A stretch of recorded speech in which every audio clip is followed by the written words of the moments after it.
நண்பர்கள் அனைவருக்கும் வணக்கம். இந்த வீடியோ உங்களுக்கு ஒரு நல்ல காலத்தில் நடக்கக்கூடிய ஒரு சினிமா படத்தை பார்த்த மாதிரி இருக்க போகிறது. உங்கள் இமேஜினேஷன் ரொம்ப நல்லா இருக்கும். இந்த வீடியோவில் அலெக்சாண்டருக்கும் போரஸுக்கும் இடையில யுத்த காலத்தில் என்ன நடந்தது, எப்படிப்பட்ட ஆயுதத்தை அவங்க பயன்படுத்தினாங்க, யானைகள் போரஸுக்கு எந்த அளவுக்கு பயனுள்ளதாக இருந்தது, இது முக்கியமான விஷயங்களை இந்த வீடியோவில் நம்ம பார்க்க போகிறோம். முழு வீடியோவையும் பாருங்கள். ஃபஸ்ட்டு யுத்த காலத்தில் என்ன நடந்தது அப்படின்றத பார்ப்பதற்கு முன்னாடி அலெக்சாண்டர் இந்த நதியை கடப்பதற்கு முன்னாடி என்னென்ன யுக்திகளை கையாண்டார், அந்த நதியை எப்படி கடந்தார் அப்படின்ற அந்த விஷயத்த முதல்ல நம்ம பார்த்துடலாம். 326 பிசியில் அலெக்சாண்டர் ஜெலும் நதி கரைக்கு வர்றாரு. அதாவது ஜெலும் நதிக்கு மேற்கே அவர் செட்டில் ஆகிறாரு. ஜெலும் நதிக்கு கிழக்கே இந்த பக்கம் போரஸ், அதாவது நம்ம பௌரவா அப்படின்னு சொல்லி அழைப்போம். இந்தியாவில் போரஸை பௌரவா அப்படின்னு தான் அழைக்கிறாங்க. ஸோ பௌரவா இந்த பக்கம் இருக்கிறார். ஜெலும் நதி இந்தியாவிலேருந்து பாகிஸ்தானுக்கு பாய்ந்தோடக்கூடிய அந்த இண்டஸ் நதியில் ஒரு முக்கியமான நதி. இந்த ஜெலும் நதி கரையில் தான் ஹிடஸ்பஸ் அப்படின்ற அந்த நகரம், சின்ன நகரம் இருக்குது. அது இப்போ இருக்கக்கூடிய பாகிஸ்தானில் இருக்குது, மாடர்ன் டே பாகிஸ்தானில் இருக்குது. இந்த ஜெலும் நதி கரைக்கு எப்படி அலெக்சாண்டர் வந்தார் அப்படின்றத பற்றி நான் அதுக்கு முன்னாடி ஒரு வீடியோ பேசிட்டேன். அவர் கடந்து வந்த பாதை பெர்ஷியாலாம் தாண்டி, அதுக்கப்புறம் ஆம்ஃபி அப்படின்ற ஒரு இந்திய மன்னன் அவர்கிட்ட சரணடைஞ்சு அங்கேருந்து நிறைய செல்வங்கள்லாம் பெற்றுக்கிட்டு, நிறையா கைதிகளை அங்கேருந்து பெற்றுட்டு அலெக்சாண்டர் அப்படியே வர்றார். அலெக்சாண்டருக்கு நிறைய தகவல்கள் கொடுக்குறது யார் அப்படின்னா இந்தியர்கள் தான். யாரெல்லாம் இந்தியர்கள் அவர்கிட்ட போய் சரணடைஞ்சாங்களோ அவங்கெல்லாம் நிறைய தகவல்கள் கொடுக்குறாங்க. ஸோ இந்தியன் ஸ்பேஸ் தான் இந்த டெரைனை பற்றியும் சொல்கிறாங்க. ஜெலும் நதி எப்படி இருக்கும் அப்படின்றது அவங்க தான் அலெக்சாண்டர் கிட்ட சொல்கிறாங்க. சரி, இப்போ அலெக்சாண்டர் கிட்ட எவ்வளோ பெரிய ஒரு ஃபோர்ஸ் இருக்குது அப்படின்னு பார்த்தீங்கன்னா 30,000 பேரை கொண்ட ஒரு ஃபோர்ஸ் இருக்குது. இன்னொரு பக்கம் பௌரவா அலெக்சாண்டர் வர்றாரு அப்படின்னு தெரிஞ்சோடனே பெரிய அளவுக்கு படைகளை திரட்டுறாரு. கிட்டத்தட்ட 50,000 பேரை திரட்டிடுறாரு. இதில் 40,000 பேர் காலாட்படை வீரர்கள், அதாவது குதிரை மேலே அந்த மாதிரி போகாமல் நடந்து போய் சண்டை போடுறவங்க. இவங்க 40,000 பேர் இருக்கிறாங்க. 4,000 குதிரைப்படை வீரர்கள் இருக்கிறாங்க. 200 யானைகள் இருக்கிறது. அப்புறம் மீதி எல்லாம் ரதம். இந்த ரதங்கள்லாம் பார்த்தீங்கன்னா அந்த காலத்தில், அதாவது முன்னைய காலத்தில் பெரிய அளவுக்கு போரில் பயன்படுத்தப்பட்ட ஒரு முக்கியமான இது. ரதம்னா அந்த தேர் மாதிரி இருக்கும்ல, பௌரவா அவருடைய ஃபோர்ஸில் வச்சிருக்கிறாரு. இந்த ரதங்களில் ஒரு அட்வான்டேஜ் என்ன அப்படின்னா அதில் அந்த சக்கரத்தில் பெரிய ஒரு கம்பி நீட்டியிருப்பாங்க. ஸோ அது கிட்ட வர்றப்போ பயங்கரமான ஒரு சேதம் ஏற்படும். குதிரைப்படைக்கினாலும் பெரிய சேதம் அப்படின்றது ஏற்படும். ரதத்தில் இருந்துக்கிட்டே சேஃபாக இவங்க எதிரிகள் மீது வில்லை எய்துவாங்க. ஸோ இந்த ரதங்களும் இருக்கின்றன. இப்போ அலெக்சாண்டர் ஜெலும் நதி கரையில் செட்டில் ஆகிட்டார். பௌரவா ஆப்போசிட் சைடாக அவருடைய ஃபோர்ஸஸ் ஃபுல்லாக கூச்சி வச்சிருக்கிறாரு. கிட்டத்தட்ட ஒரு மாதம் 2 சைடுமே ஆப்போசிட் பார்த்துக்கிறாங்க. அது எப்படி இந்தியாவுக்கும் சைனாவுக்கும் லைன் ஆஃப் ஆக்சுவல் கண்ட்ரோலில் ஒரு ஸ்டாண்ட் ஆஃப் நேருக்கு நேர் படைகள் நிறுத்தி வைக்கப்பட்டிருக்கிறதோ அதே மாதிரி ஒரு சுச்சுவேஷன். பௌரவா என்ன நினைக்கிறாரு, அலெக்சாண்டர் எந்த பக்கம் கடக்கிறாருன்னு பார்க்கலாம், கடக்கிறப்போ தாக்குதல் நிகழ்த்தலாம் அப்படின்னு பார்க்குறாரு. அலெக்சாண்டர் அடுத்த மூவுக்கு பெரிய அளவுக்கு யோசிச்சுட்டு இருக்கிறாரு. ஸோ இந்த சமயத்தில் தான் அலெக்சாண்டர் புத்திசாலித்தனமாக ஒன்று பண்ணுறாரு. என்னன்னா, அவருடைய ஃபோர்ஸஸ் ஆங்காங்கே நதியை கடக்கிற மாதிரி அங்கே இங்கேன்னு மாறி மாறி மூவ் பண்ண வைக்கிறார். பௌரவாவினுடைய படைகளும் அதை வாட்ச் பண்ணிவிட்டு அப்படியே கண்டினியூஸாக அங்கே இங்கேன்னு போகிறாங்க. ஆனால் பௌரவாவினுடைய படைகள் டயர்ட் ஆகுறாங்க. என்ன நினைக்கிறாங்க, வேணும்னே அலெக்சாண்டர் நம்மளை டயர்ட் ஆக்குறதுக்கு இந்த மாதிரியான வேலைகளை செய்கிறாரு அப்படின்னு சொல்லி திருப்பியும் படைகளை ஒரே இடத்துல பௌரவா ஃபிக்ஸ் பண்ணி செட்டில் பண்ணி வச்சிடறாரு. அதாவது கிட்டத்தட்ட அந்த 50,000 பேரும் ஒரு குறிப்பிட்ட ரீஜனில் மட்டுமே இருக்கிறாங்க. இதுதான் அலெக்சாண்டருக்கு வேணும். இதுக்கப்புறம் அலெக்சாண்டர் அங்கே இங்கே நகுந்தா கூட பௌரவா பெருசாக ரெஸ்பாண்ட் பண்ண மாட்டாங்க. இப்போ அலெக்சாண்டர் என்ன பண்ணுறாரு அப்படின்னா, நதியை எந்த இடத்துல கடக்கலாம் அப்படின்றத பெரிய அளவுக்கு ஆராய்வதற்கு படைகளை பெரிய அளவுக்கு பிரித்து அனுப்புகிறாரு. அவங்களுக்கு அதிர்ஷ்டவசமாக ஒரு குறிப்பிட்ட இடம், எந்த இடத்துல இந்த ஜெலும் நதி ரொம்ப நேரவாக இருக்குது, குறுகலாக இருக்குது அப்படின்றத அவங்க கண்டுபிடிக்கிறாங்க. ஒரு குறிப்பிட்ட நாளில் நைட்டு 3 மணிக்கு ஜெலும் நதியை அலெக்சாண்டரினுடைய படைகள் கடக்கிறாங்க. அலெக்சாண்டர்கிட்ட 30,000 பேர் இருக்கிறாங்க. ஆனால் அதில் வெறும் 11,000 பேர் மட்டும்தான் அந்த ஜெலும் நதியை கடக்க முடிந்தது. மீதி 19,000 பேர் பார்த்திங்கன்னா அந்த சைடு தான் இருக்கிறாங்க. ஸோ இப்போது பௌரவா இது தெரில அவருக்கு. அன்னைக்கு பயங்கரமான மழை, அலெக்சாண்டருடைய படைகள் கடந்துடுறாங்க, நதியை கடந்துடுறாங்க. அதுக்கப்புறம் பௌரவாவுக்கு யார் அந்த விஷயத்த சொல்கிறா அப்படின்னா அவங்களுடைய ஆட்கள் அதிகாலையில் சொல்கிறாங்க, இந்த மாதிரி அலெக்சாண்டரினுடைய படைகள் வந்துருச்சு, நதியை கடந்துருச்சு அப்படின்னு சொல்கிறாங்க. சொன்ன உடனே பௌரவா தன்னுடைய மகன் தலைமையில் கிட்டத்தட்ட 2,000 பேர் கொண்ட ஒரு குதிரைப்படையை அனுப்பிச்சி வைக்கிறார். அது கூட ரதங்களையும் அனுப்பிச்சி வைக்கிறார். இந்த ஃபோர்ஸ் எண்ணிக்கையில் ரொம்ப சின்னது. இது அலெக்சாண்டரினுடைய படைகள் வீழ்த்திடுறாங்க. 400 பேர் குதிரைப்படை வீரர்கள் 400 பேர் உயிரிழந்துடுறாங்க. மீதி 1,600 பேர் தப்பிச்சு பௌரவா கிட்ட வர்றாங்க. இந்த 400 பேர் உயிரிழந்ததில் பௌரவாவினுடைய மகனும் அடக்கம். அப்போ தான் பௌரவாவுக்கு புரியுது, அலெக்சாண்டர் அன்றைக்கி கடுமையாக மழை பெஞ்சிட்டு இருந்த நைட்டு நதியை கடந்திருக்கிறாரு. நம்ம கடக்க மாட்டார், அப்போ இம்பாசிபிள் நினச்சோம், ஆனால் அன்றைக்கி நைட்டு கடந்துட்டார் அப்படின்றது பௌரவாவுக்கு அப்புறம் தெரியுது. ஆனாலும் பௌரவா அந்த பேஸ் கேம்பை விட்டு பெரிய அளவுக்கு எல்லா ஃபோர்ஸஸையும் அங்கே அனுப்ப முடியல. அதான் அவர் கிளம்பிட்டார் வந்துட்டு இருக்கக்கூடிய அந்த படைகளை என்கவுண்டர் பண்ணுறதுக்கு. மகனே இறந்தாச்சு, அதுக்கப்புறம் அவர் போகிறார். ஆனாலும் அவர் ஏற்கனவே வெயிட் பண்ணிட்டு இருந்த இடத்துல ஒரு ஃபோர்ஸை கிட்டத்தட்ட 10,000 பேர் கொண்ட ஒரு ஃபோர்ஸை அங்கே டெப்ளாய் பண்ணிடுறாரு. ஏன் அப்படின்னா ஆப்போசிட்டில் இன்னமும் அலெக்சாண்டரினுடைய ஃபோர்ஸஸ் நிறைய பேர் இருக்கிறாங்க. ஸோ அதனால் நம்மளுடைய ஃபோக்கஸை டைவெர்ட் பண்ணுறதுக்காக கூட வேற ஒரு சைடு அவங்க குரூப் அனுப்பிச்சிருக்கலாம். அதனால் இந்த இடத்துலையும் நதியை கடக்கிறவங்கள தடுப்பதற்கு குரூப் இருக்கட்டும்னு வச்சுட்டு அவர் கிளம்புறாரு. இது அவர் பண்ண பௌரவா பண்ண இன்னொரு பெரிய மிஸ்டேக். ஸோ இப்படி பௌரவா பேட்டில் ஃபீல்டுக்கு போகிறாரு. ஆனால் அங்கே என்ன நடக்குதுன்னா அலெக்சாண்டருக்கும் பௌரவாவுக்கும் இடையில் ஒரு மிக பயங்கரமான ஒரு யுத்தம், வரலாற்றின் மிக பயங்கரமான ஒரு யுத்தம் வந்து நடக்குது. அப்புறம் பௌரவாவுக்கு தெரியுது அலெக்சாண்டரும் நதியை கடந்துட்டாரு அப்படின்னு சொல்லி. ஸோ அந்த மோதல் எப்படி நடந்தது அப்படின்றத பார்க்கலாம். அலெக்சாண்டர் கிட்டத்தட்ட 6000 காலாட்படை வீரர்கள் இருக்கிறாங்க, 1000 வில்லேந்திய வீரர்கள், குதிரை மேலே உட்காந்துருக்கிறவங்க, மவுண்டட் ஆர்ச்சர்ஸ் அப்படின்னு சொல்லுவாங்க, அவங்க வந்து இருக்கிறாங்க. 4000 கம்பேனியன் கேவல்ரி, அதாவது ஹெவி கேவல்ரி அப்படின்னு சொல்லுவாங்க, பயங்கரமான கவசம் பொருந்திய கவசத்தை அணிஞ்சிருக்கக்கூடிய குதிரைப்படை வீரர்கள். இது அலெக்சாண்டரினுடைய ஒரு பெரிய பலமே. ஸோ அவங்க இருக்காங்க. இன்னொரு பக்கம் பௌரவா கிட்ட 30,000 பேர் வந்திருக்கிறாங்க.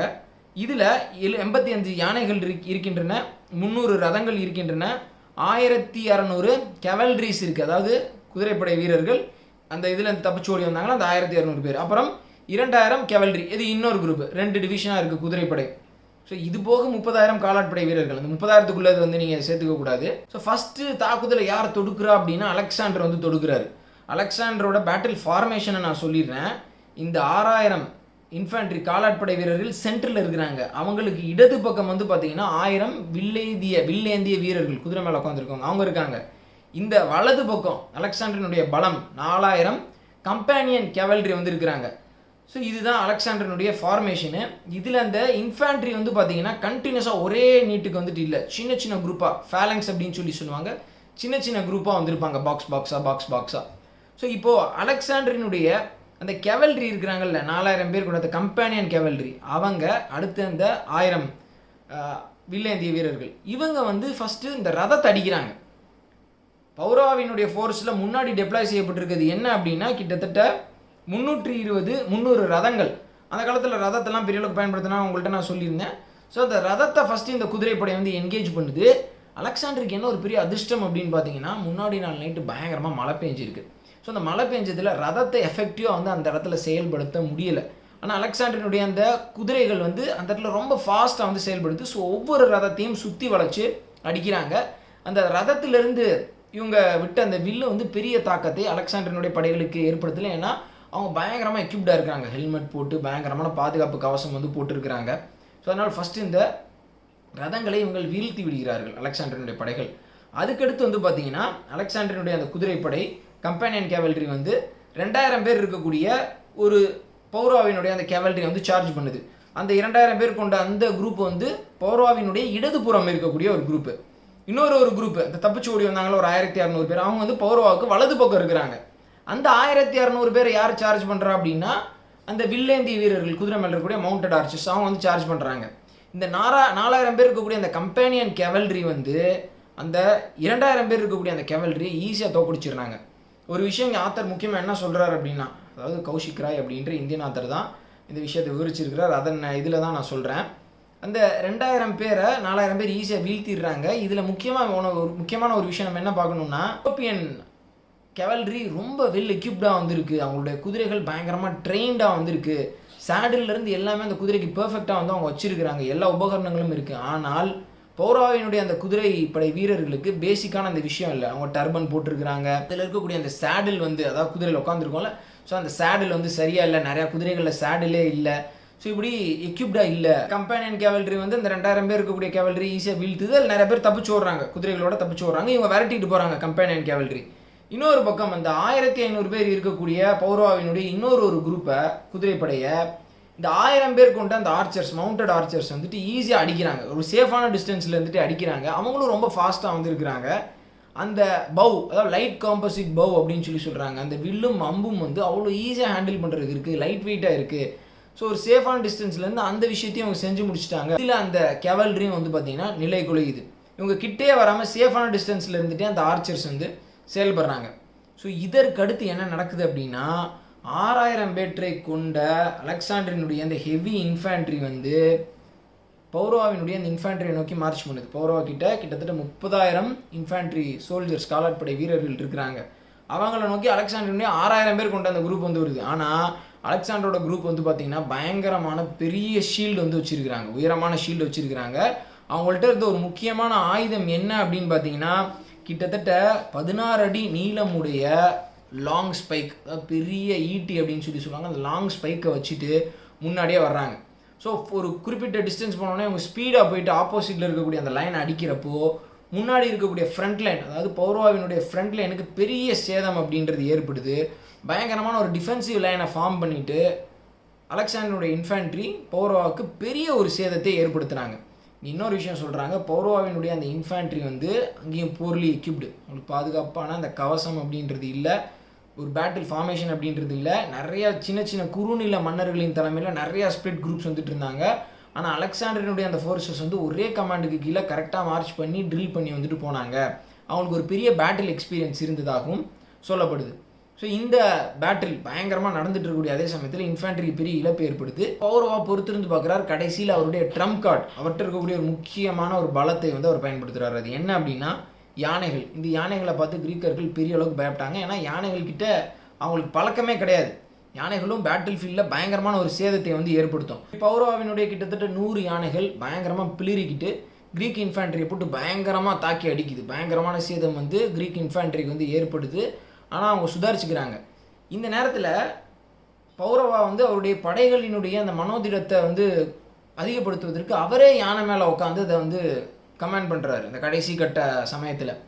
ஸோ கிரீக் இன்ஃபேண்ட்ரி வந்து திணறாங்க. ஆனால் கொஞ்சம் சுதாரிச்சுக்கிட்டு ஒவ்வொரு யானைகளை தனித்தனியாக சுற்றி வளைக்க ஆரம்பிச்சிடுறாங்க. எல்லாருக்கிட்டையுமே அந்த நீட்டமான அந்த ஸ்பைக்ஸ் வந்து இருக்குது, அதை வச்சு யானைகளினுடைய காலில் பயங்கரமாக சுற்றி சுற்றி குத்துறாங்க.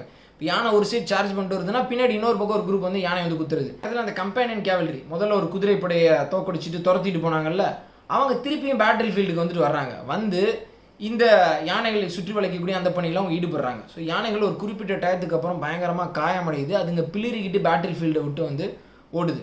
ஸோ அந்த கடைசி ட்ரம்ப் கார்டும் வந்து பௌரவாவுக்கு தோல்வியில் முடியுது. ஆனால் கடைசி நேரம் வரைக்கும் அவர் யானையில் உட்காந்து சண்டை போட்டுட்டு இருந்திருக்கிறார். அவருக்கு பயங்கரமான காயம் ஏற்பட்டு இருக்கிறது. கடைசியில் பௌரவா வந்து இவங்க சுற்றி வளைச்சு இந்த யானையை வந்து சிறைப்பிடிச்சு பௌரவா வந்து கேப்சர் பண்ணுறாங்க. ஸோ கேப்சர் பண்ணுறப்போ பௌரவா கிட்ட வந்து அலெக்சாண்டர் கேட்குறாரு, உன்னை நான் வந்து எப்படி நடத்தணும் அப்படின்னு கேட்குறப்போ என்ன ராஜா மாதிரி நடத்தணும் அப்படின்னு சொல்லி பௌரவா சொல்லியிருக்கிறாரு. ஸோ அலெக்சாண்டர் வந்து அப்படியே ரொம்ப மெய்சிலிருத்து போயிடுறாரு. இந்தளவுக்கு பிரேவாக வந்து சண்டை போட்டுருக்குறாங்க, பௌரவா வந்து இந்தளவுக்கு ஒரு பயங்கரமான ஒரு வாரியராக இருக்கிறாரு அப்படின்னு அலெக்சாண்டர் வந்து மெய்சிலிருத்து போயிட்டு அந்த இடத்த அவர்கிட்டே ஒப்படைச்சிடுறாரு. எனக்கு கீழே ஆனால் நீ ஆட்சி பண்ணணும் அப்படின்னு சொல்லிட்டு அங்கேருந்து நிறைய செல்வங்கள் யானைகள் இதெல்லாத்தையும் எடுத்துகிட்டு அலெக்சாண்டர் வந்து கிளம்பிடுறாரு. பௌரவா பொறுத்த வரைக்கும் வந்து பார்த்திங்கன்னா அவர் போர்க்களத்தில் பயங்கரமாக செயல்பட்டு இருக்கிறார். ரொம்ப ஒரு டால் ஜெய்ஜாண்டிக் ஃபிகரு, ரொம்ப தைரியமாக அலெக்சாண்டருக்கு எதிராக படைகளை திரட்டி இருக்கிறார். ஆனால் இங்கே பௌரவா தோற்றதுக்கு முக்கியமான காரணமாக என்ன கூறப்படுகிறது அப்படின்னு பார்த்தீங்கன்னா இந்த ஹிடாஸ்பஸ் அப்படின்ற பகுதியில் 50,000 வீரர்களை பௌரவனால் எப்படி திரட்ட முடிஞ்சுது அப்படின்னா எல்லாருமே அவருக்கு கீழே இருந்த வீரர்கள் இல்லை. அங்கங்கே சின்ன சின்ன குறுநில மன்னர்கள், செஃப்டைன்ஸ் மாதிரி வந்து நிறைய பேர் இருப்பாங்க அந்த பஞ்சாப் பகுதியில். அவங்கள்ட்ட சொல்லி நிறைய வீரர்களை, ஒரு பெரிய மன்னன் வர்றான் அவனை வந்து நம்ம விட்டுறக்கூடாது, உள்ளே வர விட்டுறக்கூடாது அப்படின்னு சொல்லி திரட்டின அந்த குரூப் தான். ஸோ ஒரு கமாண்டுக்கு கீழே அவங்களால செயல்பட முடியலை. ஸோ இதுதான் தோல்விக்கு முக்கியமான காரணம். இரண்டாவது, அன்றைக்கி பயங்கரமான மழை பொழிஞ்சிருக்குது. பேட்டில் ஃபீல்டில் இந்தியா பயன்படுத்தின அந்த அம்புகள், அதாவது இவங்க யூஸ் பண்ண அந்த பவ் அண்ட் ஆரோ இருக்குல்ல, அதெல்லாம் ரொம்ப கனத்த இடை கொண்ட பவ் அண்ட் ஆரோவாக. ஸோ நிலத்தில் இருந்துட்டு இவங்க வந்து அதை லான்ச் பண்ணுறப்போ விடுறப்போ இவங்களுக்கே தரையில் வலிக்கிறது. ஸோ அந்தளவுக்கு வெயிட்டான ஒரு அம்பை இவங்க ஹோல்டு பண்ணுற மாதிரி இருக்குது. தரையில் கிரிப்பு கிடைக்கல. அந்த கவசங்கள் வந்து இல்லை, குதிரைகள் பெரிய அளவுக்கு ட்ரெயின்டாக வந்துட்டு இல்லை. ஸோ இப்படி ஒரு பயங்கரமான ஒரு கீழே இருக்கக்கூடிய அந்த தளபதிகள் கமாண்ட் ஸ்ட்ரக்சர் இருக்கணும், அது பௌரவாவுக்கு கிடைக்காம போச்சு. அவர் மட்டும் வந்து பிரேவாக சண்டை போட்டு எப்படி வந்து ஜெயிக்க முடியும்? நிறைய ஹிஸ்டாரியன்ஸ் என்ன சொல்கிறாங்க அப்படின்னா பௌரவா வந்து அலெக்சாண்டர் நதியை கடக்கிற வரைக்கும் வெயிட் பண்ணியிருக்கக்கூடாது, முன்னாடியே இவர் அந்த சைடு கிராஸ் பண்ணி போயிட்டு அலெக்சாண்டரோட கேம்ப் அடிச்சிருக்கணும் அப்படின்னு சொல்லி சொல்கிறாங்க. அதாவது ப்ரீஎம்டிவ் ஸ்ட்ரைக் அப்படின்னு சொல்லி சொல்லுவாங்க. இப்போ கூட நம்ம முன்கூட்டியே பயங்கரவாதிகளுடைய அந்த இடத்தின் மீது தாக்குதல் நிறுத்துறது இந்த ப்ரீஎம்டிவ் ஸ்ட்ரைக்லாம் இருக்குது. ஸோ அப்படியே ஒரு தாக்குதல் நிறுத்தியிருக்கணும். அலெக்சாண்டரினுடைய ஃபோர்ஸஸ் வந்து அங்கே சிதறி கிடந்தாங்க. உணவு எங்கே கிடைக்குது, குதிரைக்கு புல் எங்கே கிடைக்குது அப்படின்னு சிதறி கிடந்தாங்க. நதி எங்கே கிடக்கலாம் அப்படின்ட்டுலாம் பார்த்துட்டு இருந்தாங்க. ஸோ முன்னாடியே போயிருக்கணும் அப்படின்னு சொல்லி சொல்கிறாங்க. இரண்டாவது, அலெக்சாண்டரை மட்டும் கொல்வதற்கு ஒரு தனி படையை அனுப்பிச்சிருக்கணும், உளவாளிகளோ இல்லை இந்த அசாசின்ஸ் அப்படின்னு சொல்லி சொல்லுவாங்கள்ல, நம்ம அன்னோன் கன்மன் பாகிஸ்தானுக்குள்ளே இருக்காங்கன்னு சொல்லி சொல்கிறோம். ஸோ அந்த மாதிரி ஆட்கள் அனுப்பிச்சு அலெக்சாண்டரோட கதையை மட்டும் முடிச்சிருக்கணும். அப்படி முடிச்சிருந்தா மெசிடோனியன் ஆர்மி வந்து பெரிய அளவுக்கு யுத்தத்துக்கு வந்திருக்கவே மாட்டாங்க. அலெக்சாண்டர் தான் அவங்களுடைய பூஸ்ட்டு. ஸோ அதை பண்ணியிருக்கணும் அப்படின்ற இந்த ரெண்டு முக்கியமான விஷயத்தை வந்து சொல்கிறாங்க. இது எப்படியோ வரலாற்றில் நடந்தது தான். நம்மளுடைய அந்த கமெண்ட்ஸை வந்து நம்ம சொல்கிறோம். ஸோ இது விஷயம் நடந்தது. பெருவாரியாக வந்து எல்லா ஹிஸ்டாரியன்ஸும் எழுதியிருக்கக்கூடியது. கௌஷிக் ராய் அப்படின்றவர் இந்த விஷயத்தை விவரித்து எழுதியிருக்கிறார். அதை தான் இந்த வீடியோவில் நான் சொல்லியிருக்கிறேன். மாறுபட்ட கருத்துக்களும் இருக்கும். இல்லை, அலெக்சாண்டர் வந்து பௌரவ கிட்ட தோத்துட்டார் அப்படின்ற இந்த விஷயமும் இருக்கும். அது ஒரு சிலருடைய பார்வை. அவங்க பார்வையை வச்சுக்கிறதுக்கு எல்லாருக்கும் எல்லா உரிமையும் இருக்குது. சரி, இப்போ இந்த வீடியோ நான் இதோட முடிச்சுக்கிறேன் நண்பர்களே. இந்த வீடியோவுக்கு உங்களுடைய சப்போர்ட்டை பெரிய அளவுக்கு கொடுங்க. இந்த மாதிரி நீங்கள் இந்த வீடியோவை நிறையா ஷேர் பண்ணி எனக்கு இந்த வீடியோனால் சப்ஸ்கிரைபர்ஸ் வந்தால் மட்டும்தான் நான் இந்த மாதிரி வீடியோஸை கண்டினியூஸாக பேச முடியும். இதுக்கு முன்னாடி நான் இந்த வீடியோ பேசியிருந்தேன். அதாவது அலெக்சாண்டர் எப்படி ஜெலம் நதிக்கரைக்கு வந்தார் அப்படின்னு சொல்லி. அந்த வீடியோ பெருசாக யாரும் ஷேர் பண்ணலை. யாரும் வந்து அதனால் புது சப்ஸ்கிரைபர்ஸ் வரல. ஸோ அப்போ நான் என்ன நினைப்பேன்னா, இந்த வீடியோ ஆடியன்ஸ்க்கு பிடிக்கல போல் அப்படின்ற மாதிரியான ஒரு திங்கிங் வந்து வரும். இதுக்கு வந்து பெரிய ஒரு சப்போர்ட்டை கொடுங்க. நான் இன்னும் நிறையா ஹிஸ்ட்ரி ரிலேட்டட் வீடியோஸ் வந்து நான் பேசுவேன். வீடியோ பார்த்தமைக்கு ரொம்ப நன்றி நண்பர்களே. அடுத்து ஒரு முக்கியமான வீடியோவில் சந்திக்கலாம். அது வரைக்கும் சேனலோட இணைஞ்சிருங்க. ஜெய்ஹிந்த்.